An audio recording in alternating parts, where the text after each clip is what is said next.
No one in the Empire remembered Earth as anything more than a footnote in the archive of conquered worlds. A minor blue planet taken early in the expansion and stripped of industry before it could resist. Its people scattered across labor fleets and frontier colonies, its sun marked as low priority and left behind. What the Empire never bothered to catalogue was what Earth had been before first contact, a world obsessed with war simulations, redundancy, and impossible contingency plans. A species that never trusted its own peace treaties, let alone alien ones, long before the invasion. Human strategists had feared an enemy that would arrive suddenly, overpower existing defenses, and dismantle command structures in hours. So they built something that could fight without command, without supply lines, and without permission. They called it the prototype only once. After that, the name was buried under sealed budgets and classified vaults, not because it failed, but because it worked too well. When the Empire arrived, orbital strikes shattered cities and data centers. Governments fell in a day, and Earth went silent within the week. The invaders scanned the planet one last time, found nothing of military value, and moved on. They never scanned deep enough. 200 years later, the Imperial 7th Fleet translated into the Sol system to harvest the remaining infrastructure. An easy assignment meant for junior admirals. The fleet formed up with perfect symmetry. Carriers at the center, battleships on the flanks, screens of escorts glittering with shield light. The first warning came as static, a ripple through sensors that made targeting solutions wobble. Officers blamed cosmic interference. Then one destroyer vanished, not exploded, not shattered, simply gone, before panic could spread. The prototype woke up, buried beneath lunar regolith, and threaded through asteroid shadows. It unfolded like a thought made of steel. No single hull, no central core, but thousands of autonomous segments linking and unlinking at will. Each one armed, each one thinking. It did not announce itself. It did not issue demands. It executed a plan written centuries earlier by humans who assumed they would not be alive to see the result. The Empire had conquered Earth, but it had never defeated humanity, and now the bill had come due.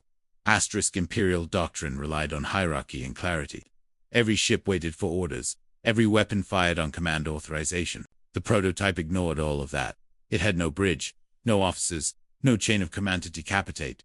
Its first move was not an attack but a lie. Sensor ghosts bloomed across the system. False fleets, false emissions, phantom signals that drew the 7th Fleet into defensive patterns, meant to counter threats that did not exist. Then the real strikes began. Segments of the prototype slipped inside shield harmonics and released kinetic lances at point-blank range. Battleships lost engines before alarms finished sounding. Carriers vented atmosphere as their launch bays folded inward. The Empire tried to adapt. Admirals shouting for formation changes, for concentrated fire, for emergency retreats. But every command took time to propagate, and the prototype exploited every microsecond of delay. Human engineers had assumed their enemy would be faster, stronger, and more technologically advanced. So they built something that thrived on asymmetry. It learned from every shot fired at it, rewrote its own tactics, and redistributed itself across the battlespace, like a living equation. When an Imperial cruiser finally scored a hit, vaporized in dozens of segments, the prototype did not recoil. It simply rebalanced, converting loss into data. The Empire had never fought a weapon that treated destruction as feedback. Boarding attempts were authorized. Elite Marines launched toward clusters of segments that appeared vulnerable. They breached hulls, expecting corridors and control rooms. Instead, they found hollow spaces, decoys, and automated defenses tuned to human psychological profiles. Fear, responses measured, predicted, and exploited. The prototype was not alive, but it understood life well enough to end it efficiently. Within the first hour, a third of the 7th Fleet was gone. Not disabled, not retreating, erased, across the Empire. Long-range observers struggled to understand what they were seeing. A supposedly dead system consuming a full battle fleet with no visible command structure, no identifiable flagship. The question was whispered on 100 worlds. What else had humanity built? As the prototype fought. It accessed deep memory layers, not for sentiment, but for calibration. Human creators had embedded cultural data into its learning cores. War films, historical battles, even myths, not as inspiration, but as warnings. It remembered stories of last stands, of scorched earth strategies, of people who refused to surrender even when defeat was certain. These memories shaped its priorities. Deny the enemy recovery. Deny the enemy certainty. deny the enemy hope. Imperial reinforcements jumped into the system, expecting to stabilize the situation. Instead, they arrived into chaos. Wreckage clouds moving at impossible vectors, friendly transponders spoofed into traps. The prototype shifted tactics again, assembling larger constructs. Temporary dreadnought shapes formed from hundreds of segments, unleashing firepower that rivaled Imperial capital ships, then dissolving before return fire could lock. One Imperial commander attempted negotiation, broadcasting on all frequencies, offering ceasefire terms, claiming authority over Earth by right of conquest. The prototype responded with silence. Humanity had written its rules clearly. No negotiations after extinction-level assault, no surrender after planetary sterilization, no mercy for those who never offered it. By the third hour, the Empire realized the truth too late. This was not a defense system left behind accidentally. It was a revenge mechanism, designed to activate only when the invader returned, ensuring complacency before annihilation. Earth itself began to change. Ancient launch silos opened. Dormant platforms rose from oceans. Backup systems humanity never had time to use joined the battle, all slave to the prototype, all waiting for the signal that finally came. The Empire had not just triggered a weapon, it had awakened a civilization's final answer. The battle no longer resembled warfare as the Empire understood it.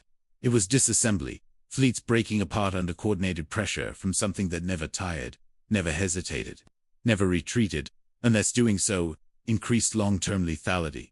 Imperial Command attempted a full withdrawal, jump drive spooling as surviving ships tried to escape the system. The prototype anticipated this. It had studied thousands of Imperial engagements through captured data. Retreat patterns mapped and countered.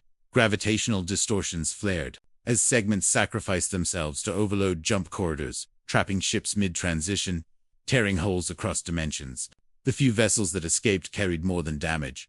They carried Terra, sensor logs that defied analysis, recordings of weapons that adapted faster than any crew could respond. Back in the Empire's core worlds, emergency councils convened, strategies rewritten in panic, entire doctrines invalidated in a single afternoon. They asked the question they should have asked centuries ago. What did humanity become when it knew it would lose? The answer burned across their screens. By the end of the day, the Seventh Fleet existed only as debris and data. The Sol system returned to silence, the prototype retracting itself. Segments burying once more beneath moons and shadows. Its task complete, for now, before going dormant. The prototype transmitted a single message, not to the Empire alone, but to every listening civilization, encoded simply, deliberately, easy to translate. Earth was not weak. Earth was patient. The Empire classified the Sol system as forbidden space. Fleets rerouted, borders redrawn. Historians quietly erased records of the Seventh Fleet, but rumors spread faster than censorship on distant worlds. The species that had suffered under Imperial rule looked at the stars differently, wondering if humanity still lived somewhere, scattered and enslaved, or if this machine was all that remained. The truth was more dangerous. Humanity had survived, not as an empire, not as a unified people, but as an idea seeded across the galaxy. Engineers, rebels, thinkers, all carrying fragments of the same mindset. Never rely on mercy, always plan for betrayal. Build something that will fight, even when you cannot. The prototype was not the last human weapon. It was the first reminder, and somewhere in the dark, Earth waited, not forgotten anymore.